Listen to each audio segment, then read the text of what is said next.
Assalamualaikum warahmatullahi wabarakatuh. Selamat pagi saudara-saudaraku dulur, salam sejahtera dan tentunya semuanya berbahagia.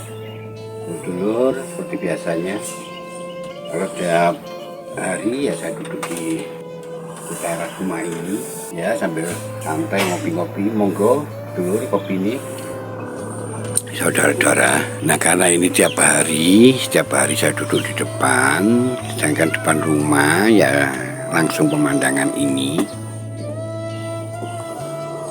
Jadi otomatis yang saya buat konten ya pemandangannya ini terus saudara-saudara, karena saya tidak mencari pemandangan. Nah, inilah yang ada depan rumah, ya otomatis ini pemandangannya tiap hari. Ya kalau saya mencari ya untuk konten kan ya bosen teman, kalau pemandangannya pancet tetap. Tapi ini karena depan rumah ya adanya ini ya ini terus gitu saudara-saudara. Karena saya tiap hari menghadapi ini yang saya lihat ini los ya. Dan saya selalu ingin menyatu ya dan mengkajinya. Seperti saat ini saudara-saudara, ini yang saya sampaikan. Kalau kita lihat gunung ya, begitu besarnya dan sebagainya, ya berbagai tanaman, binatang, teman-teman, ayam-ayam ini.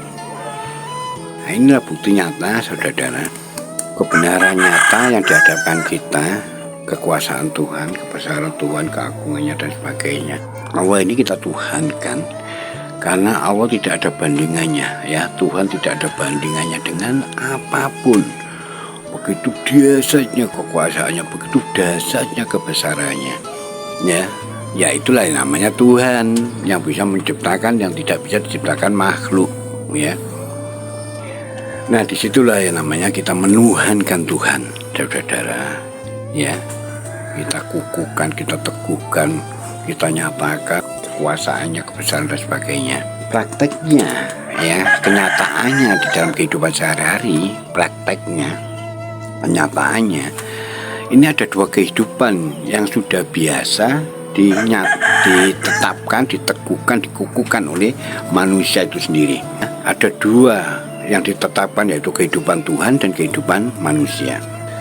Hampir semua manusia menetapkan bahwa kehidupan ini ada perbuatan manusia, ada perannya manusia ya. Jadi kembali kepada semua ini, kembali kepada manusia. Manusianya lah yang berbuat kebaikan. Kalau tidak, manusia tidak berusaha untuk melakukan kebaikan, ya manusia tidak akan bisa melakukan kebaikan. Kalau manusia ini tidak mau berusaha untuk melakukan sholat, ya manusia tidak akan mungkin bisa melakukan sholat, ya dan lain-lain. Nah, itulah kenyataan saudara-saudara, seakan-akan bahwa sholat, kebaikan, semuanya ini karena manusia yang berbuat kebaikan, berarti dari peran manusia. Di satu sisi ya itu kita tetapkan, kita teguhkan, kita nyatakan. Dan sisi lain pasti kalau kita bicara Tuhan ya pasti semua ini karena perbuatan Tuhan. Alam ini Tuhan yang berbuat, Tuhan yang membuat, Tuhan yang menciptakan, Tuhan yang memberikan kepada kita dan sebagainya. Begini saudara-saudara, supaya tidak salah ya pengertian kita. Tuhan itu siapa sih saudara-saudara? Tuhan yang seperti yang saya singgung pertama tadi, Allah itu punya kekuatan yang punya kuasa yang begitu besarnya ya. Bahkan kita tidak mampu untuk mencari ya sebesar apa kekuasaannya ya. Pikiran kita akan mandek, akan berhenti dengan sendirinya. Saking besarnya kekuasaannya, saking besarnya keagungannya, saking besarnya kemurahannya.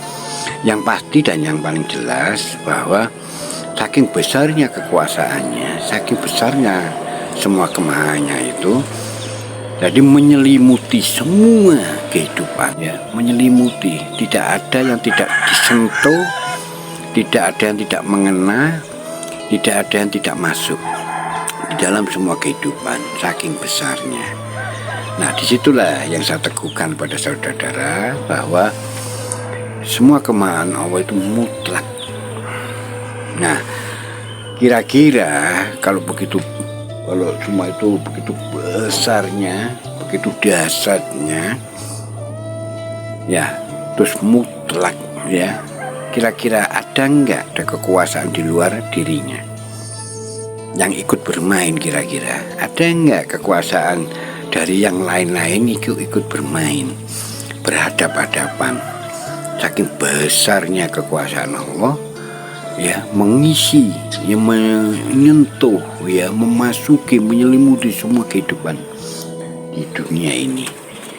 Kira-kira ada enggak kekuasaan di luar dirinya yang coba-coba, ya, ikut bermain, berhadap-hadapan? Hancur, saudara-saudara. Ya, semua di luar dirinya kalau ada yang coba-coba muncul, yang dari lain-lain maksudnya, yang bukan dari Tuhan, ikut bermain, ya, kira-kira berhadap-hadapan, apa enggak hancur, saudara-saudara? Ya mungkin akan berhadap-hadapan.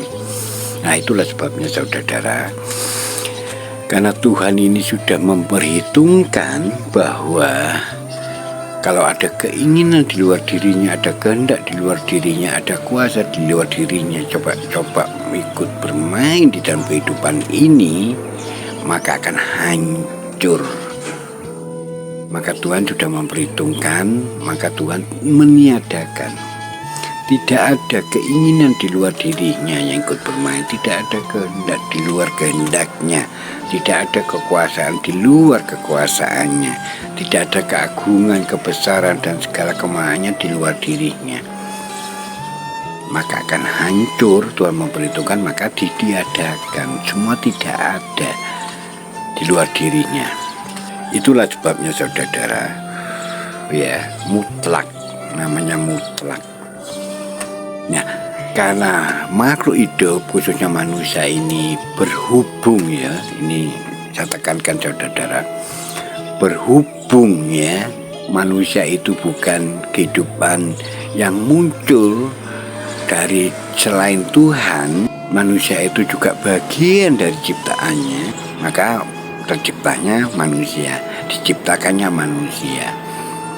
Nah, manusia ini adalah bagian dari dirinya, maka manusia diberikan keinginan, diberikan kehendak, ya, diberikan segala macam-macam, ya, tapi tidak untuk berhadapan-hadapan. Jadi ibarat air di samudra atau air di lautan yang sangat luas, diambil satu tetesnya, diberikan kepada ciptaannya, kepada manusia, ya.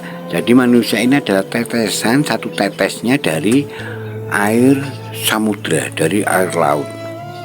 Jadi keinginan manusia yang muncul, yang berada dalam diri manusia, itu adalah satu tetes dari keinginan Tuhan yang begitu dahsyatnya, besarnya tadi diberikan kepada manusia. Sehingga manusia punya keinginan, punya kehendak, punya kuasa, dan sebagainya, tapi tidak benturan, karena itu bagiannya akan selalu kembali menyatu, nyambung, akan selalu kembali menyatu, nyambung, ya, seperti air yang kembali ke laut, ya, ya, tidak akan terjadi sesuatu yang dahsyat, ya, sesuatu yang akan jadi benturan, ya, ya, sama seperti itu. Keinginan manusia ini akan keluar, cambung kepada keinginan Tuhan, ya, akan bersumber lagi kepada keinginan Tuhan, akan kembali kepada keinginan Tuhan yang menjadi milik Tuhan. Jadi semua yang bermain pada manusia, yang beraksi pada manusia, itu sebenarnya kembali kepada Tuhan, kembali kepada sumbernya.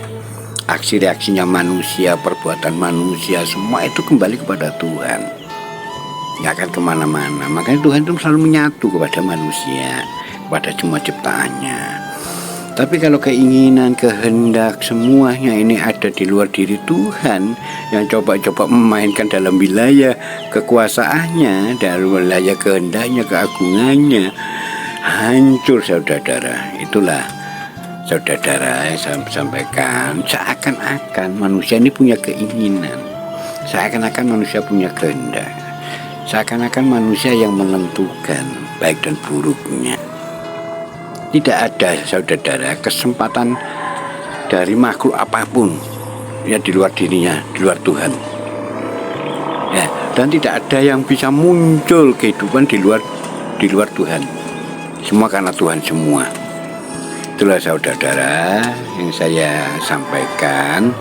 Semua sebenarnya ini manifestasinya Tuhan. Khususnya manusia adalah manifestasinya Tuhan. Apa yang keluar dari diri manusia, apapun baik dan jelek, itu semata-mata kekuasaan Tuhan. Nah, kalau masalah kenapa ada kebaikan, ada kejelekan, kenapa ya ada keburukan, ada kebaikan dan sebagainya, itu perlu pembahasan yang lain. Ya, pernah saya singgung di video yang lain, tapi tetap akan saya bahas itu supaya tahu kenapa ada kebaikan dan keburukan, kenapa ono ayu, ono elek, kenapa ono jinak, ono ganas seperti binatang, ada yang jinak, ada yang ganas seperti macan dan sebagainya. Itulah saudara-saudara yang saya sampaikan. Akhirul kalam, wassalamualaikum warahmatullahi wabarakatuh.